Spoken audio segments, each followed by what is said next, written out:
नमस्कार दोस्तों, welcome back. आप देख रहे हैं कॉफ़ी विद सुमित जैन। दोस्तों, आपको मालूम है कि पाकिस्तान ने फिर दोबारा से वही गंदी हरकत करी।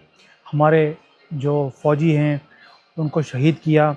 आज फिर एक और जवान हमारा शहीद हुआ है। देखिए, मुझे मालूम है कि पूरे देश में एक गुस्से का माहौल है। मुझे भी गुस्सा है कि इसका जवाब हम कब देंगे। लेकिन हमें एक चीज़ तो समझ आती है कि मोदी जी जब से आए हैं और उसके पहले, मोदी जी से पहले क्या हाल था। जो मनमोहन सिंह थे, कैसे इतना वीक प्रधानमंत्री, हमें 10 साल हमारे ऊपर राज किया इन लोगों ने। मैं सेवा नहीं बोलूँगा, राज बोलूँगा, क्योंकि गंदी फैमिली ने राज किया था। उस बेचारे को तो इन्होंने मोहरा बना के रखा हुआ था। और मनमोहन सिंह इसलिए बोलता हूँ क्योंकि उसको बोलने की परमिशन ही नहीं थी। पाकिस्तान में हर एक दूसरे दिन हमारे यहाँ पर गोलीबारी करता था। 9 साल में आपने कुछ ऐसा देखा नहीं है। 2 या 3 इंस्टेंस हुए, 2 बार तो हमने उनको जॉब दे दिया। अभी ये वाला पेंडिंग है। देखिए, मैंने आज भी वीडियो बन डाला है कि मोदी जी, आपका अब टाइम आ गया है कि आप पाकिस्तान की ये पूंछ है, ये परमानेंटली काट दो। ये कुत्ते की पूंछ ऐसे हिलती रहती है ना, हमें देखकर, ये काटने का टाइम आ गया है और कोई इलाज नहीं है। देखिए, जब जंगल में एक शेर दूसरे के एरिया में जाता है ना, वो महीनों वेट नहीं करता, वो सालों वेट नहीं करता। वो इंस्टेंटली जाता है, लड़ता है, अपनी पोजीशन को ले लेता है। या हार जाएगा या जीत जाएगा। यही हाल हमारा भी है। हमें भी ऐसा ही कुछ करना पड़ेगा। अदरवाइज़ ये, हम तो चलो शेर हैं ही हैं, वो तो हम शेरों के साथ हम मुकाबला करने की मैं कोशिश कर रहा हूँ, हो नहीं सकती। वो गधे हैं, कुत्ते हैं, वो वही रहेंगे। This dogs, their tail has to be cut. And Modi ji, आपको ये काम अब करना पड़ेगा। अब देश और बर्दाश्त नहीं कर सकता। मुझे मालूम है आप देश को एक बहुत तरक्की की तरफ लेके जाने की कोशिश कर रहे हो, लेकिन जब तक ये एक नासूर हमारे साथ वाला, ये जब तक सीधा नहीं हम करेंगे, तब तक हम भी आगे पीसफुली आगे नहीं बढ़ सकते। इसलिए मोदी जी, प्लीज़, आपके पास टाइम भी है, आपके पास पावर भी है, आपके पास दुनिया की सपोर्ट भी है। आप किस चीज़ का वेट कर रहे हो, मुझे समझ नहीं आती। प्लीज़ देश की आवाज़ सुनिए और अब एक ऐसा जॉब दीजिए इनको कि इनको सारे जो ना, इनको 72 हूरों के पास भेजा, बेशक इनको पूरे देश को 72 हूरों के पास भेजना पड़े। आप कुछ भी कीजिए, but do something remarkable, full and final with this रोग कंट्री। और मोदी जी, सिर्फ मुझे ये भी है कि एक पाकिस्तान ही नहीं है जो हमारे लिए एक नासूर है। हमारे कंट्री के अंदर भी एंटी नेशनल्स बहुत बैठे हैं। अब तो उन्होंने, जिसको बोलते हैं बेवकूफ़ तो है ही हैं, ये लेफ्टिस्ट वाले जो हैं, लिब्रांडुस और कांग्रेसी है, इन्होंने अब अनाउंस भी कर दिया कि हम जो नेशनलिस्ट टीवी चैनल्स हैं इसके ऊपर नहीं आएंगे। दैट मीन्स ये एंटी नेशनल जो टीवी वाले हैं या न्यूज़पेपर्स हैं उसी में आएंगे। तो इन्होंने ये भी उजागर कर दिया, चलो हमारी आंखें खोल दी कि नेशनलिस्ट टीवी वाले कौन हैं और एंटी नेशनल्स कौन है। इन्होंने हमारी आंखें भी खोल दी हैं। ये तो इनका हाल है। ऊपर से ए राजा जैसे लोग, वो फिर बोल रहे हैं तो हिंदू जो है ये तो एक वायरस है, इसको तो ख़त्म करना चाहिए। मैं कि सनातन को ख़त्म करने की कोशिश कर रहे हैं, जिसको इवन शिव भगवान बोल चुके हैं कि इसका ना तो कोई शुरुआत है ना अंत है। अंत मुसलमानों का और क्रिश्चियनिटी का होने वाला है, और ये सनातन को ख़त्म करने की बातें कर रहे हैं। इससे बड़ा बेवकूफ़ मैंने इस दुनिया में देखा नहीं है।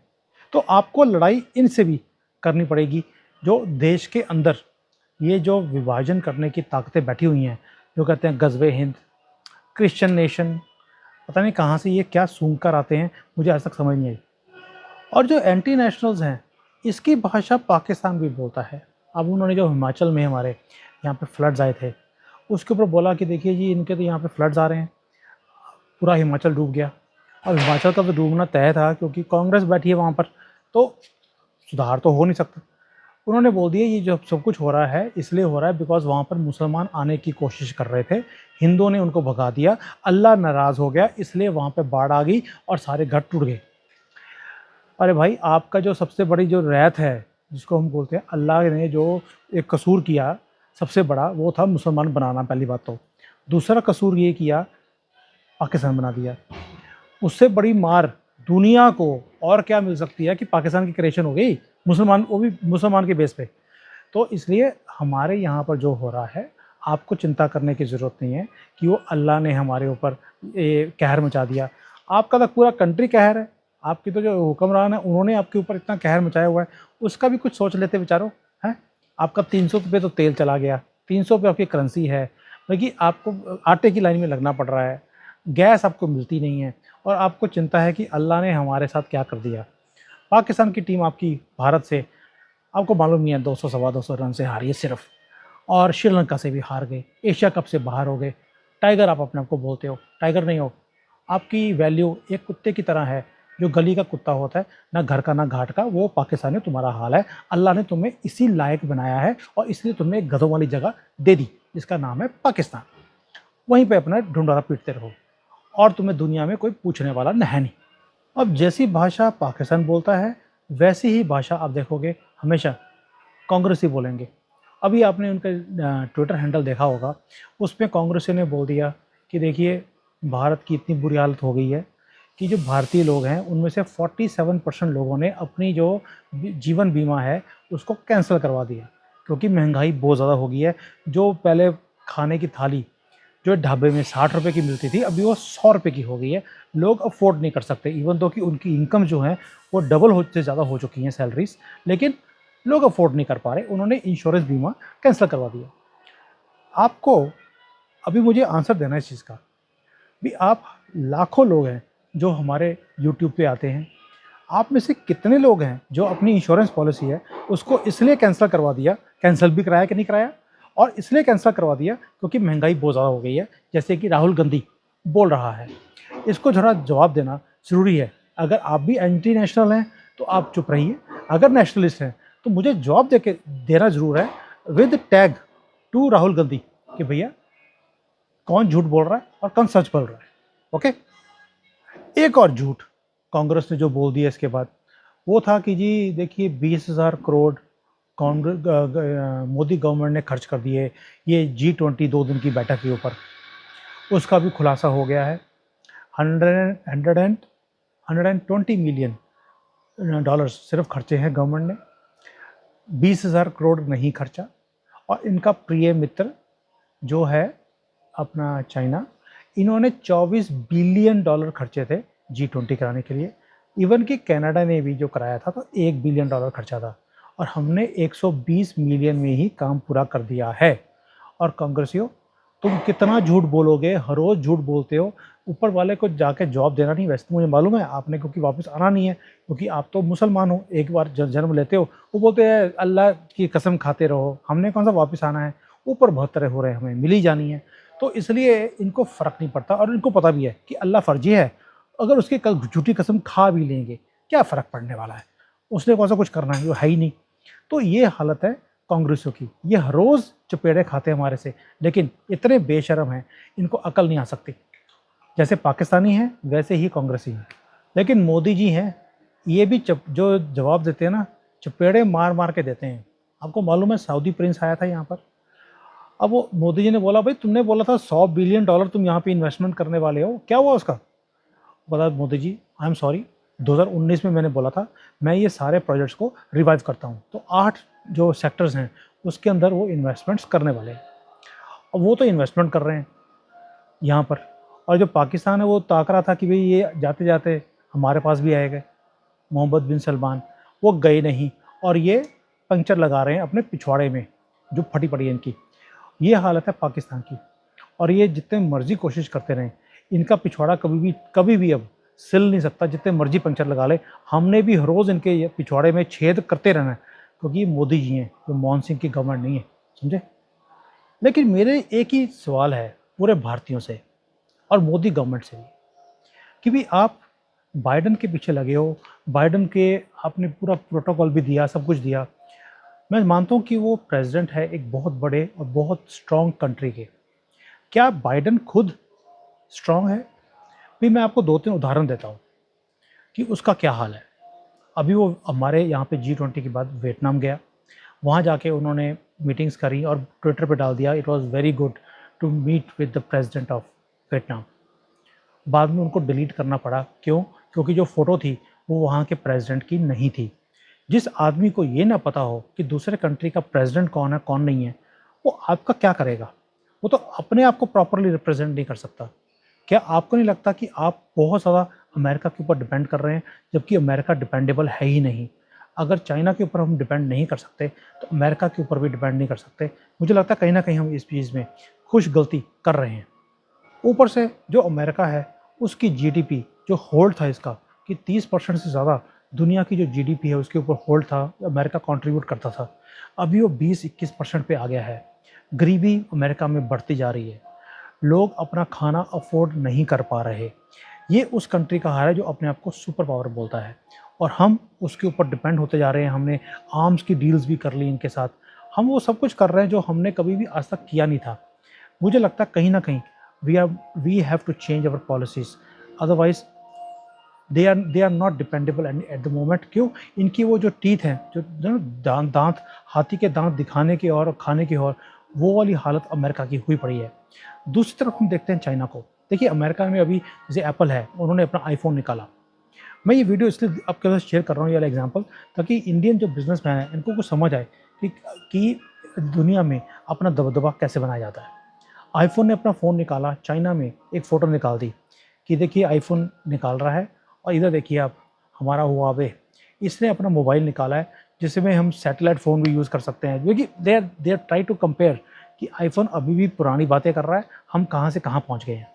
और उनका जो लोगो है उन्होंने दिखाया, ये वीडियो देख रहे हो आप, कि हमने जो वीडियो है ना, ये जो अपना लोगो निकाला है एप्पल को कंपटीशन देने के लिए निकाला है। हमने एप्पल के 8 टुकड़े कर दिए और अपना लोगो निकाल दिया।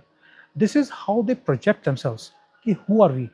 भी हम तो एप्पल को समझते कुछ नहीं हमारे सामने, और ये बोलते भी क्यों हैं। एक एक चीज़ ये यहीं पे चाइना में बनाते हैं। सेमीकंडक्टर इनके पास नहीं था। मैं सबसे पहला और ओनली पर्सन यूट्यूब के ऊपर था जो कह रहा था कि चाइना को आप डिफीट नहीं कर सकते, ये इतने नेशनलिस्ट हैं। हम पूरी दुनिया ने कोशिश कर ली कि इनकी सेमीकंडक्टर की मार्केट क्रैश कर जाए, इन्होंने नहीं होने दी। इन्होंने अपना सेमीकंडक्टर निकाल दिया है, 7 नैनोमीटर्स का है वो, और इनके जितने भी फ़ोन्स हैं, गाड़ियाँ हैं, उस सब में अब मेड इन चाइना सेमीकंडक्टर लगेंगे। तो ये महान जो आते हैं ना आपके यहाँ पर लल्लू, बिल्कुल मैं बेवकूफ़ बोलता हूँ उनको, जो बोलते थे कि ये यहाँ पे तो 4 बिलियन ट्रिलियन डॉलर्स की सेमीकंडक्टर की मार्केट फेल हो गई, चाइना कल भी बस टुकड़े हो जाएंगे। उस बेवकूफ़ को, और ऐसे बेवकूफ़ जो चैनल पे आते हैं, टीवी चैनल्स पे, उनको मैं बोलना चाहता हूँ, आप जाइए शीशे में अपनी शक्ल देखिए और 10-15 चपेड़े पूरे देश की तरफ से आप अपने आप को लगाइए, क्योंकि आपने दुनिया को बेवकूफ़ बनाने की कोशिश करी बिना कुछ हुए। आप सिर्फ दुनिया में जाते हैं किसी और कंट्री में, पोछे पूछे लगाकर वापस आए थे कि हम तो ये अमेरिका में काम करके आए, हम यूके में काम करके आए। आपने ज़िंदगी में ना तो कभी बैलेंस शीट उठाई, ना आपको इकोनॉमिक्स के बारे में कुछ पता है, और आप एक बहुत बड़े एनालिस्ट बन के टीवी पे आए थे हो। ये भी डूब गया, वो भी डूब गया, उसके टुकड़े, इसके टुकड़े, तो आपकी इज्जत के टुकड़े हुए हैं आज, समझे?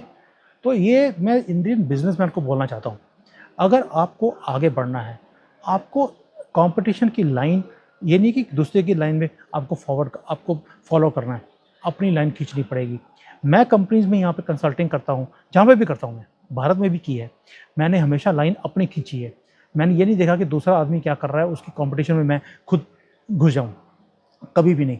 अपनी लाइन खुद क्रिएट करनी पड़ेगी, तभी आप रेस को जीतोगे। अब आप देखिए जो चाइना है, इन्होंने एक और रेस जीत ली, गाड़ियों की एक्सपोर्ट में ये नंबर 1 बन गए हैं अभी। इन्होंने जर्मनी, इन्होंने जापान, सबको पीछे छोड़ दिया। मेरा क्वेश्चन मोदी जी से और नितिन गडकरी से एक ही चीज़ का है, हमारा नाम इस लिस्ट में कब आएगा? आप बहुत कुछ कर रहे हैं भारत के लिए, मुझे मालूम है, लेकिन हमारा नाम एक्सपोर्ट की लिस्ट में कब आएगा, जब हम भी कहेंगे कि भारत अब नंबर 1, नंबर 2 बन गया है एक्सपोर्ट ऑफ व्हीकल्स। देखिए ये बहुत बड़ी एक इंडस्ट्री है।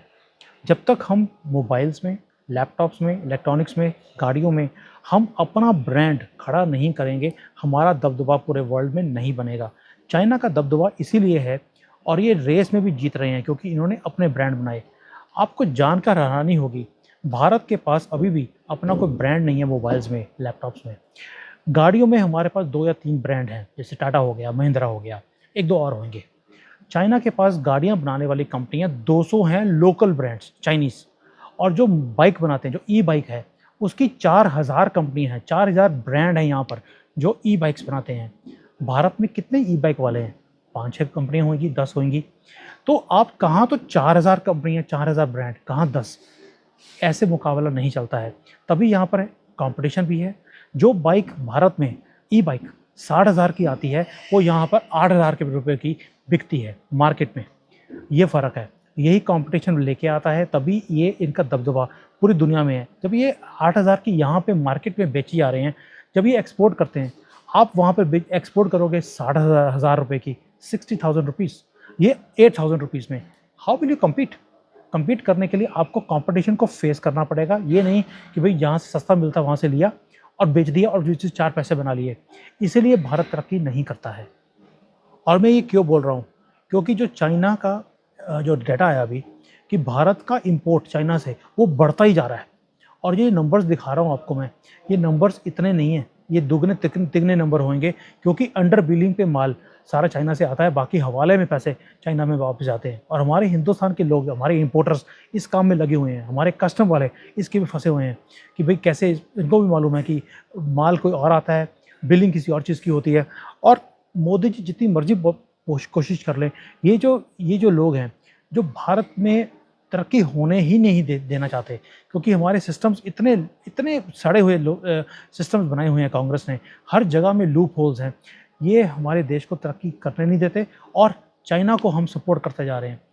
मोदी जी, मेरी आपसे गुजारिश है, ये जो इंपोर्ट्स हैं चाइना से, इसको रोकने का तरीका बनाइए।